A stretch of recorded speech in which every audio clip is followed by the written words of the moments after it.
Bismillahirrahmanirrahim. Alhamdulillahirabbil alamin. Wassalatu wassalam ala asyrafil anbiya wal mursalin sayyidina maulana Muhammadin wa ala alihi wa ashabihi ajmain. Qala al-musannif al-imam Abu Hamid Muhammad bin Muhammad al-Ghazali rahimahullah wa nafa'ana bi ulumihi. Keempat, daripada penyakit atau bahayanya lisan, mulut berdebat atau tengkar.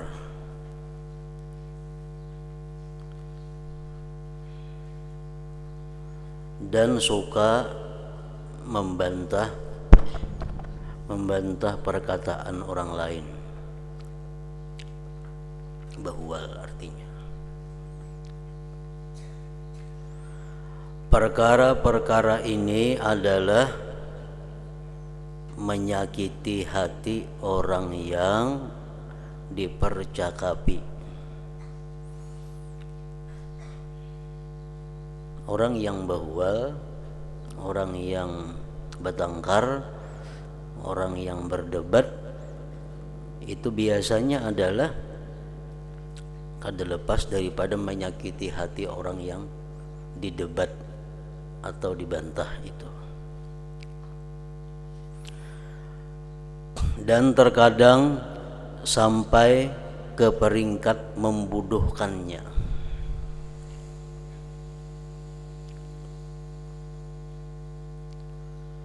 Madahan orang bungul atau menyentuh hal-hal pribadinya.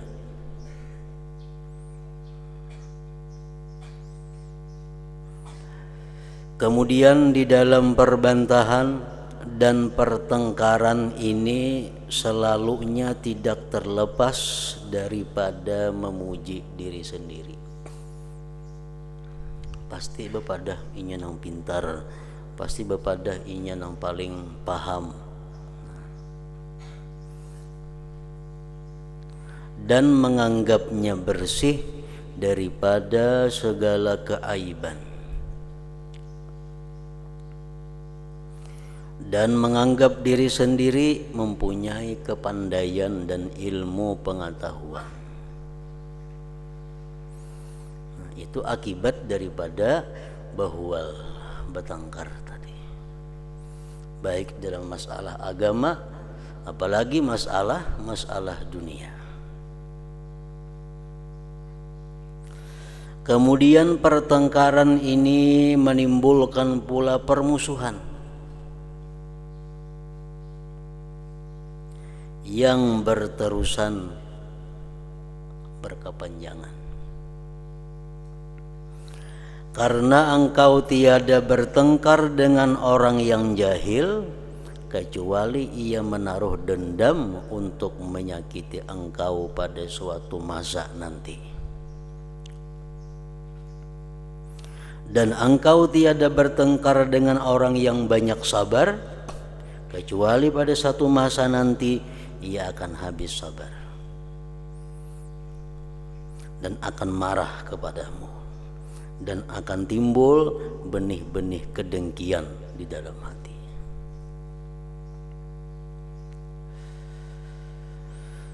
Oleh itu Rasulullah sallallahu alaihi wasallam pernah bersabda, man tarakal mira wa huwa mubtilun banallahu lahu baitan fi rabadil jannah wa man tarakal mira wa huwa muhiqqun banallahu lahu baitan fi a'lal jannah.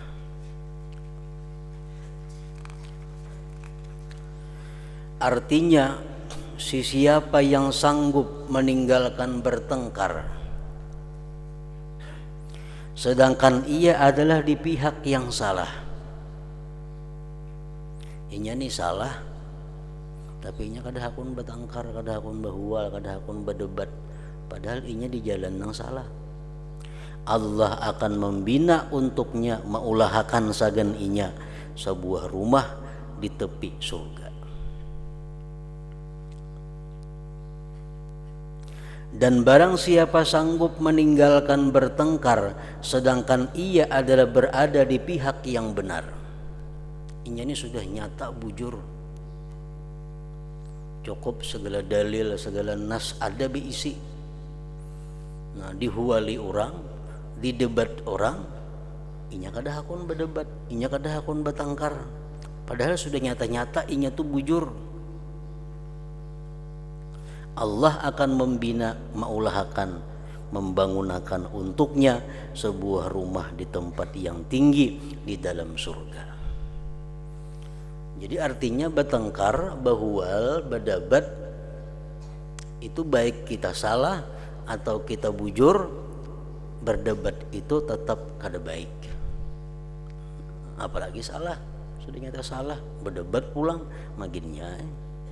Bujur aja berdebat tetap kada baik juga.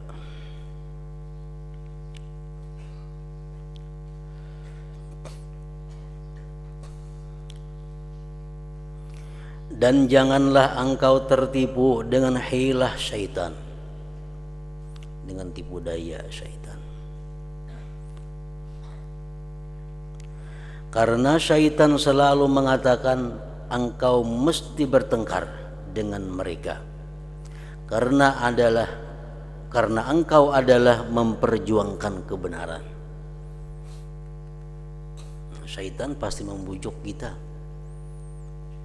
Kita ini sudah nyata bujur, kita sudah ada dalil, kita ada nas. Ada orang membawai berdebat, ada orang membawai bertengkar. Tetap kita lebih baik kada usah berdebat, kada usah bertengkar. Di situ kadang-kadang syaitan membujuk kita agar berdebat. Alasannya apa? Memperjuangkan kebenaran. Oleh itu jangan berlemah lembut dalam hal ini.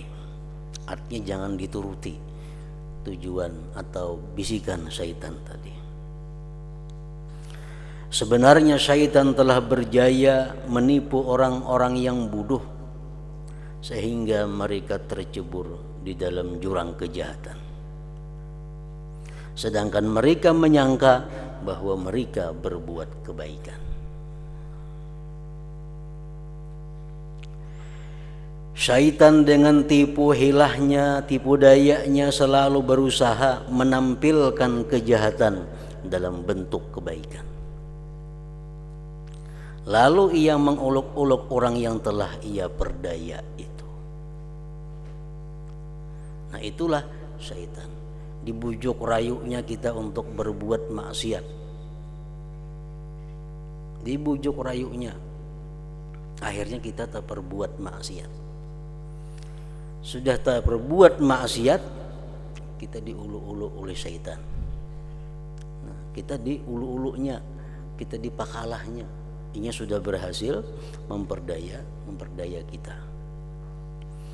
Seperti Al-Quran mengatakan, kama thalis syaitan idza qala lil insani kfur falamma kafara qala inni bari'un minka inni akhafullah rabbal alamin. Syaitan berkata, kafirlah kamu. Begitu kita kafir, ya syaitan kok kada tahulah, aku gin takutan juga lawan Tuhan. Nah ini ayat menurut sebahagian ahli tafsir diturunkan tentang seorang ahli ibadah abid yang bernama Barsisa. Barsisa orang yang ahli ibadah digoda oleh syaitan, akhirnya menzinahi perempuan. Setelah menzinahi perempuan, digodanya lagi, maka Barsisa membunuh itu perempuan. Sudah dibunuh, syaitan mengabarkan kepada keluarga perempuan bahwa yang membunuh itu adalah Barsisa. Tuh lihat ya, di situ kuburnya ada. Dalam keadaan seperti itu, Barsisa terpujuk karena ketahuan orang, menghamili orang, membunuh pulang.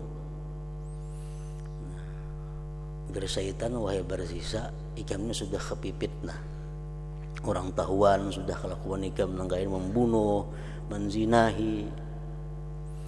Nikah makun nak selamat, menikah nak selamat, dia bersisa. Nah, sembahlah selain Allah, sujudlah kepada selain Allah.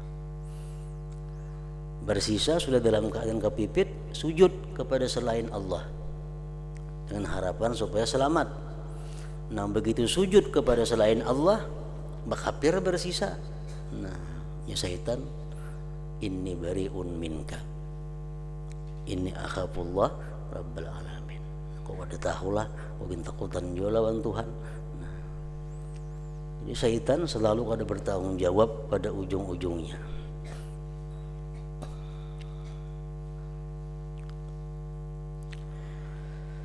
Membela kebenaran adalah satu perkara yang baik,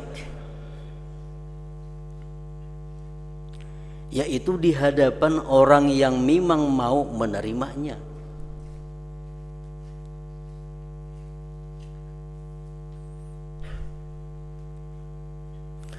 Dan mestilah dengan cara nasihat dari hati ke hati, bukan dengan cara bertengkar.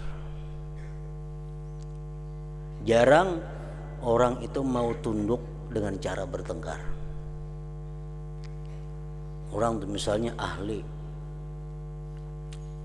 dalam satu ilmu yang salah, bawaiha berdebatnya kayak apa aja dalil nang kita kemukakan, tetapinya kada mau mengalah. Berdebat macam apa aja kita, tetap inya kada mau kalah, tetap inya karas memegang ampunnya.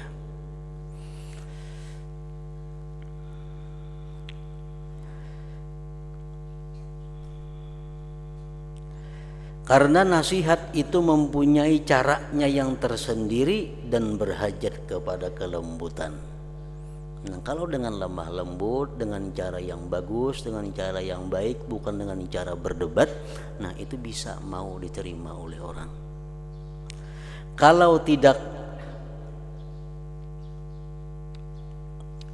tidak artinya memberikan nasihat cuma kada lemah lembut, memberikan nasihat cuma dengan jalan bertengkar, jalan berdebat, nasihat itu akan berbalik menjadi fadhihah. Arti fadhihah apa? Mendadahkan aib orang lain, membuka aib orang lain. Maka jadilah kerusakannya lebih banyak daripada kebaikannya.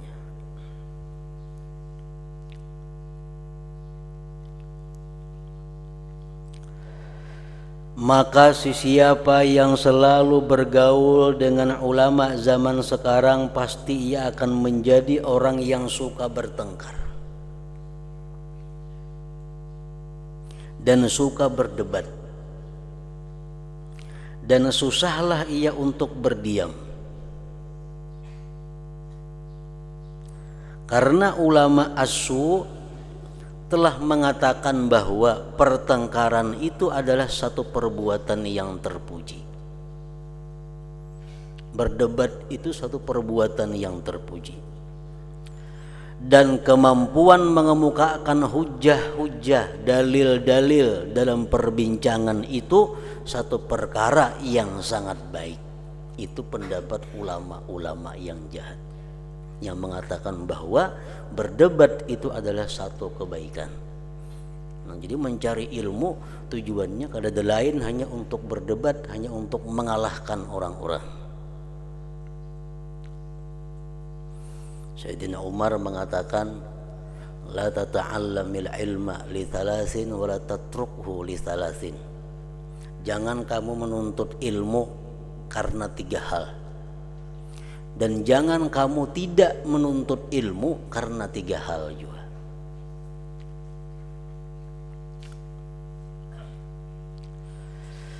La tata'allamhu litumari bih. Jangan kamu menuntut ilmu untuk kamu perdebatkan dengannya. Mencari ilmu, mengaji ke situ kamari untuk berdebat, untuk dijadikan bahan bahujah. Jangan macam itu niat menuntut ilmu. Wala litubahiya bihi, dan jangan menuntut ilmu untuk memegahkan diri dengan ilmu. Menuntut ilmu tujuan kayaknya supaya dimuliakan orang, dihormati orang, diagungkan orang. Wala litura'iya bihi, dan jangan menuntut ilmu untuk ria dengan ilmu itu. Artinya jangan menuntut ilmu tujuannya agar mendapat perhatian daripada manusia.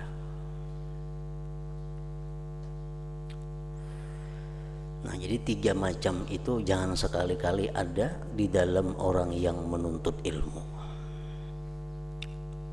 Ilmu dijadikan bahan pemandiran, dijadikan bahan perdebatan, ilmu dijadikan untuk baagak, mengalahkan orang-orang yang bodoh, ilmu untuk dijadikan andalan untuk mencapai kedudukan dan sebagainya.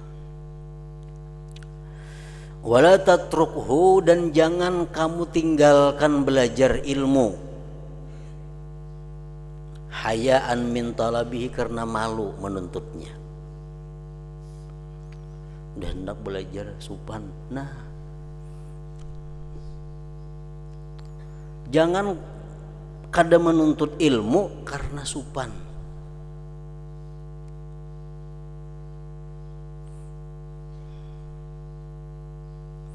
Wala zahadatan bihi, dan jangan juga merasa cukup dengan yang ada. Merasa cukup pagi sudah habis ilmu, ada usah gigen mengaji. Nah, rasa cukup dengan ilmu yang sudah ada.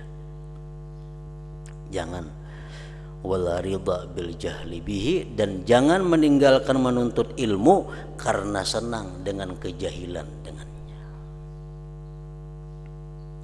Nah, ulama-ulama yang jahat itu ulama-ulama yang mengajarkan ilmu untuk dijadikan bahan perdebatan, mengajarkan ilmu untuk bahan pertengkaran.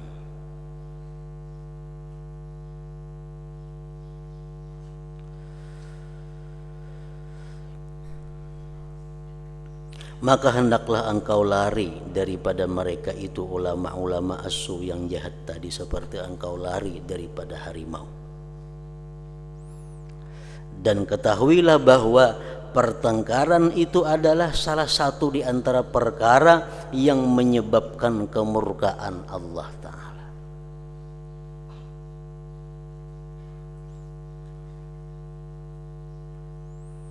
Jadi baik pertengkaran itu masalah dunia atau pertengkaran masalah hukum-hukum agama, nah lebih baik kada usah bertengkar. Walaupun kita bujur masalah nang agama, masalah dunia umpamanya, ada orang memadahkan mulai Barabai ini ke Banjarmasin itu 100 kilo jarinya. Salah kalau tuh mulai Barabai jarinya ke Banjarmasin itu 100 pal. Ya kita salah nang bujur 160. Bak ada ya 100 pal jarinya. Nah, ya wes tekannya 100 pal sudah. Harus berdebat-debat lagi ini tuh. Walaupun kita bujur punya kara 100 pal, ya sudah 100 pal. Nah, bila kita mampu meninggalkan berdebat padahal kita bujur, kita akan diulahkan Tuhan rumah di tempat yang tinggi daripada surga tadi.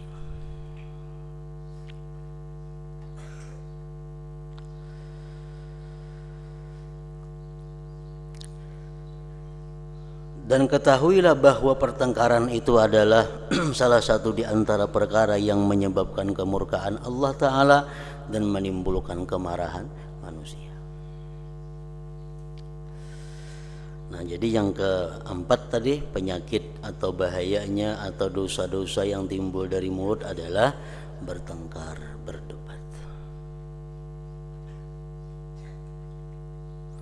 Kelima, bahayanya daripada lisan adalah memuji diri sendiri.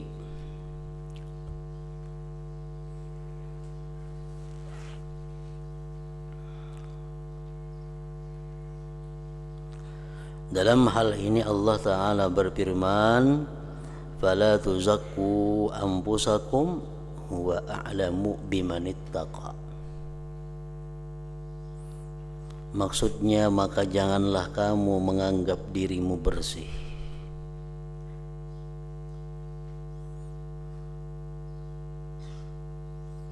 Sebenarnya Allah lebih tahu siapa yang bersih, siapa yang kada bersih.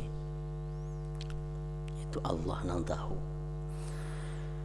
Siapakah orang yang lebih bertakwa kepadanya?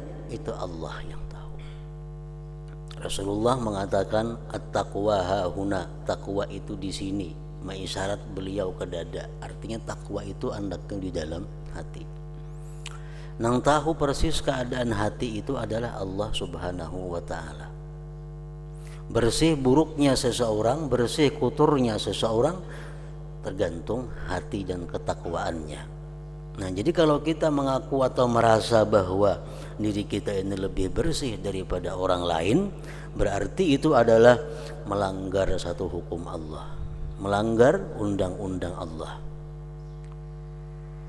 Karena urusan hati itu hanya Allah yang tahu siapa yang lebih takwa. Bila kita mengaku merasa bahwa diri kita lebih bersih daripada orang lain, berarti kita merabuti sifat Allah. Bahayanya ganal itu, merabuti ampun Tuhan. Nang tahu urusan hati kita sendiri, kita kada tahu apakah bersih atau kada. Nang tahu itu Allah. Nah, kalau kita merasa bahwa diri kita ini bersih daripada orang lain, berarti kita jadi Allah Ta'ala ngarannya. Berarti kita menyekutui Allah. Fala tuzakku anfusakum huwa a'lam bimanittaqa. Pernah orang bertanya kepada seorang ahli hikmah, apakah kebenaran yang buruk? Apakah kebenaran yang buruk? Lalu ia menjawab, pujian seseorang terhadap dirinya sendiri. Walaupun ia pintar, bujur pintar, tapi kalau ia memuji kepintarannya, itu adalah satu keburukan. Bujur tapi buruk itu.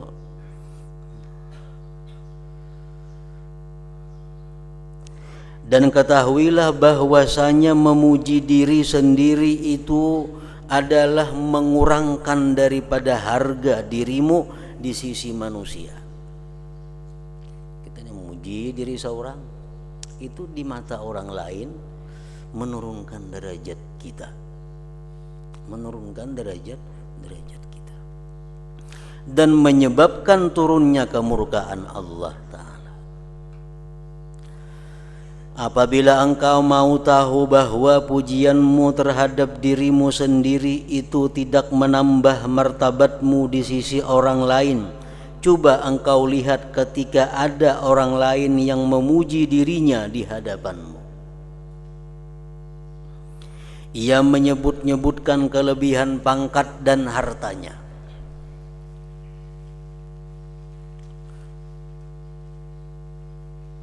Coba engkau rasakan betapa beratnya hatimu menerima ucapannya. Orang itu berkisah tentang kehebatan dirinya, berkisah tentang kehebatan dirinya, berkisah tentang kekayaan dirinya, berkisah tentang kepintaran dirinya. Nah, kita yang mendengar ini merasa menanggung sesuatu yang berat. Seakan-akan engkau menerima sesuatu bebanan yang sangat berat. Setelah itu lidahmu akan mencacinya sebaik saja ia beridar dari sisimu. Artinya kalau orang itu di hadapan kita memuji-muji dirinya seorang, begitu orang itu bulik, pasti kita menggerunung, bah ini tuh mambung diri seorang aja kita. Lebih berjauh hajanya pada kita. Nah, begitulah halnya apabila engkau memuji dirimu sendiri di hadapan orang lain, mereka sebenarnya mencela engkau di dalam hati ketika engkau masih berada di hadapan mereka. Kemudian mereka akan mencela engkau pula dengan mulut apabila engkau beridar berpaling dari sisi mereka. Nah, itu juga orang bila mana kita memuji diri kita sendiri.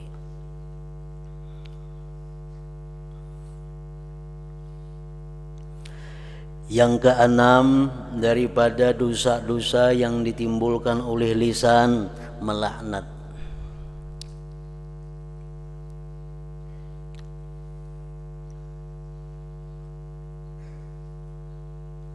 Mengutuk,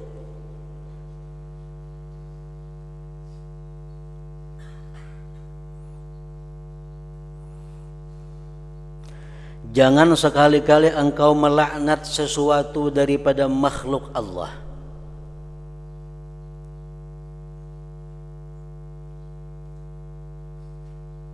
Melaknat ini bisa mengatakan bahwa orang itu kafir, bisa mengatakan orang itu jahanam, bisa mengatakan orang itu neraka itu, nah itu melaknat karanya. Atau mengatakan orang itu syaitan, melaknat juga ngarannya. Setiap hal-hal yang jauh daripada rahmat Allah itu bisa dikatakan laknat. Kan neraka jauh daripada rahmat Allah, syaitan jauh daripada laknat rahmat Allah. Mengatakan orang kafir, mengatakan orang Yahudi, itu mengatakan orang jauh daripada rahmat Allah.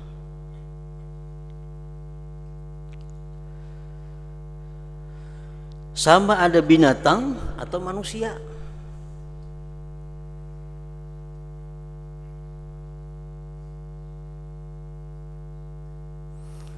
Dan jangan engkau hukumkan secara pasti ke atas seseorang daripada ahli kiblat, maksudnya seorang muslim, bahwa ia telah menjadi kafir atau munafik.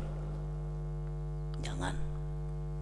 Sekali-kali kita mengucapkan kata-kata kepada orang Islam bahwa dia itu adalah munafik. Jangan. Ini itu munafik orangnya, kada boleh itu melaknat karanya.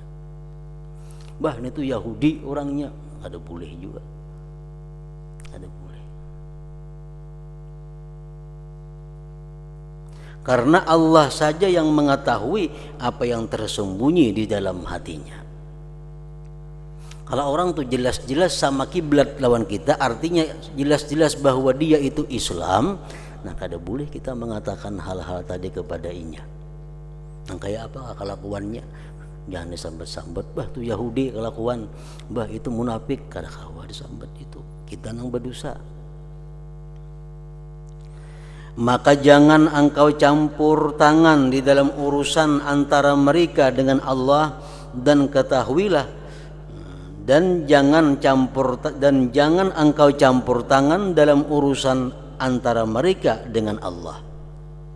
Masalah inya itu dijadikan Allah orang kafir, masalah inya menjadi orang munafik, itu urusan inya dengan Allah, bukan urusan kita.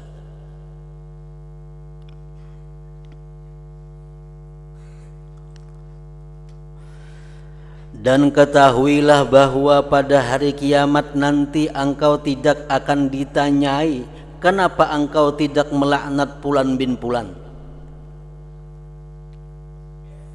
Kita kada ditanya di akhirat, kenapa ikam kada melaknat orang-orang itu? Kada ditanya. Boleh kita melaknat, tapi secara umum. Secara umum, kada boleh secara perorangan. Misalnya laknat Allah atas orang-orang zalim. Nah, ayo jam itu. Laknat Allah atas orang-orang yang pendusta. Laknat Allah kepada orang-orang yang melakukan riba. Nah, ayo macam itu. Tapi kalau kita menunjuk kepada seseorang, nah itu kada boleh. Dan kita kada akan ditanya pada hari kiamat, kenapa kita kada mengutuk si Fulan bin Fulan. Misalnya ada orang yang sangat maksiat kepada Allah, kada ada dosa nang kada digawinya, kita diam, kada melaknat inya. Nah kita kada akan ditanya oleh Allah, kenapa ya kada melaknat itu orang, kada ditanya. Dan kenapa engkau diam daripada menyebutkan kejahatannya? Bahkan engkau tidak akan ditanyai kenapa engkau tidak pernah melaknat iblis seumur hidupmu.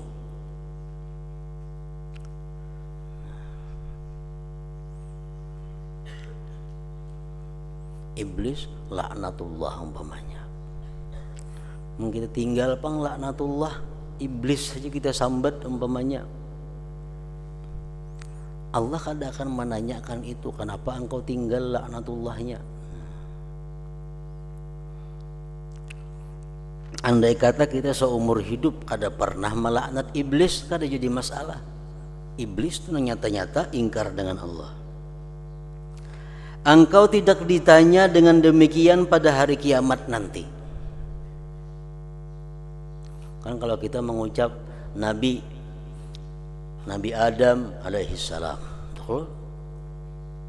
Disuruh kita tuh mengucap Nabi Adam alaihissalam, Nabi Musa alaihissalam, Nabi Muhammad sallallahu alaihi wasallam, Abu Bakar Siddiq disuruh radhiyallahu anhu, Imam Syafi'i rahimahullah ta'ala, iblis laknatullah. Kan disuruh nih itu kita,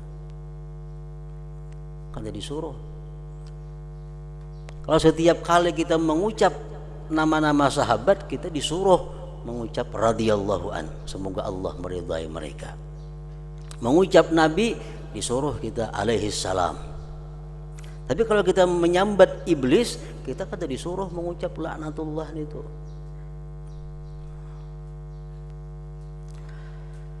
Engkau tidak ditanya dengan demikian pada hari kiamat nanti. Tetapi jika engkau telah melaknat seseorang, maka engkau pasti akan ditanyai kenapa engkau melaknat akan dia. Nah, kalau kita melaknat, kita akan ditanya apa alasannya engkau melaknatinya.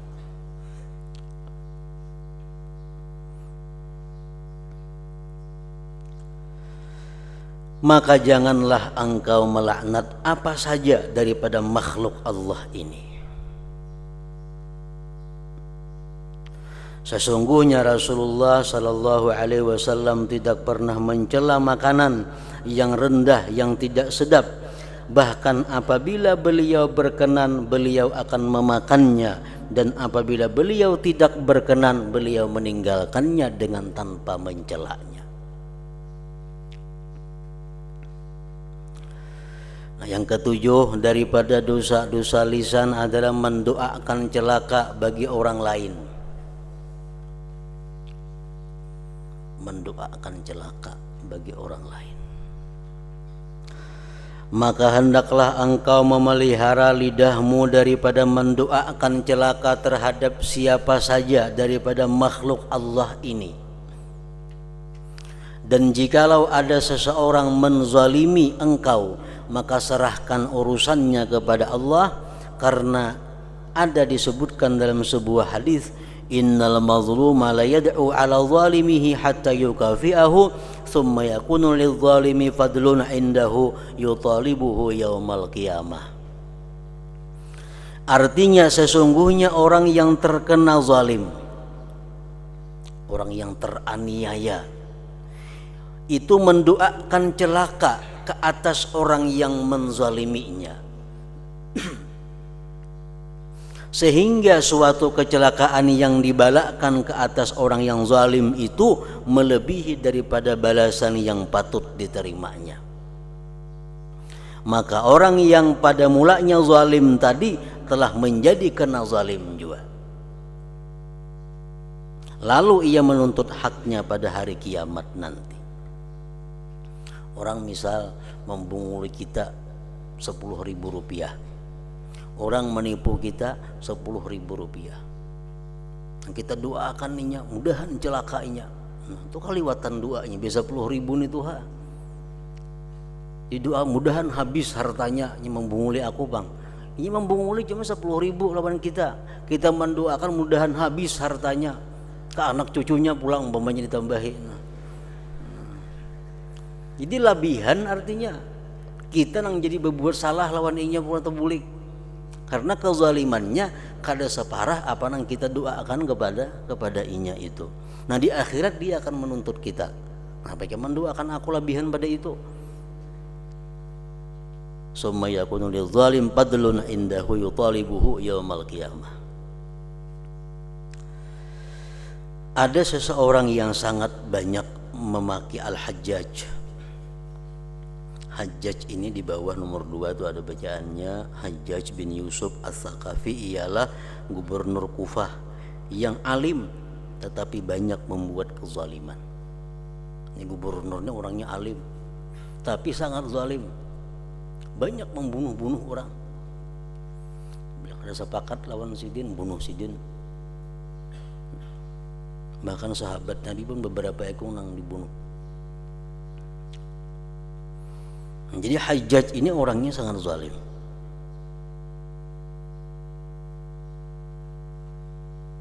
Ada orang yang mencaci maki, mengatakan Hajjaj itu ini itu, mencaci maki, mencela. Memang orangnya zalim. Maka berkata kepadanya oleh seorang ulama, sesungguhnya Allah akan menyiksa orang-orang yang memaki Al-Hajjaj dengan lidahnya.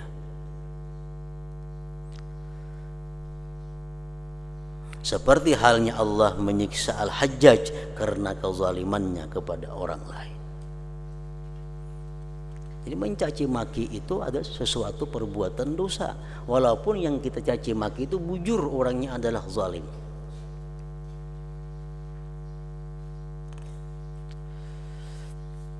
Nah yang kedelapan daripada dosa-dosa di mulut adalah bergurau, menguluk-uluk dan mengijii orang lain.